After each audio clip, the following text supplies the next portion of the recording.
Media ചർച്ച ചെയ്യുകയാണ്. അത് മറ്റൊന്നുമല്ല, 24 ന്യൂസിൻ്റെ തലതൊട്ടപ്പനായ ആർ ശ്രീകണ്ഠൻ നായർ. കേരളത്തിലെ മലയാളത്തിലെ മാധ്യമ പ്രവർത്തകർക്കിടയിൽ വളരെ സീനിയറായിട്ടുള്ള വളരെ കഴിവ് തെളിയിച്ച മാധ്യമ പ്രവർത്തകനായ ആർ ശ്രീകണ്ഠൻ നായർ കൊട്ടാരക്കരയിൽ ഇടത് സ്വതന്ത്രനായി മത്സരിക്കുന്നു.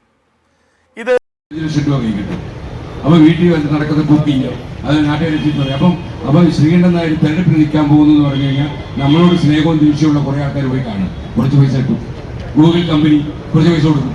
അപ്പോൾ ഈ ദ്രവ്യം കൂട്ടാൻ വേണ്ടിയാണ് ഇങ്ങനെയുള്ള ഈ യൂട്യൂബ് ചാനലുകളൊക്കെ ശ്രമിക്കുന്നത്. അപ്പോൾ കുഴപ്പം എന്താണെന്ന് ചോദിച്ചു കഴിഞ്ഞാൽ നമ്മുടെ നെഞ്ചത്ത് കയറിയ ഒരു പൈസ ഉണ്ടാക്കും എന്നുള്ളതാണ്. അപ്പോൾ ഞാൻ നിങ്ങളോട് പറയുന്നത് ഇവരൊക്കെ അങ്ങനെ പ്രചാരണ പരിപാടി നടത്തിയിട്ടൊന്നും ഒരു കാര്യമില്ല. നമുക്ക് വ്യക്തമായൊരു ലക്ഷ്യമുണ്ട്. ഈ കേരളത്തിലേക്ക് ഈ ലഹരി ഒഴുകുന്ന ഓരോ വഴിയും നമ്മൾ അടയ്ക്കും. മുഖ്യമന്ത്രിയോട് ഞാൻ പറഞ്ഞിട്ടുണ്ട്. മാത്രമല്ല നമ്മൾ ഈ യാത്രയുടെ അവസാനം ഒരു ഗവേഷണ ടീം നമ്മുടെ കൂടെയുണ്ട്, റിസർച്ച് ടീമുണ്ട്. ഈ റിസർച്ച് ടീമിന്റെ ഒരു സ്വഭാവം എന്ന് വെച്ചാൽ അവർ നിങ്ങളോടെല്ലാം സംസാരിക്കും.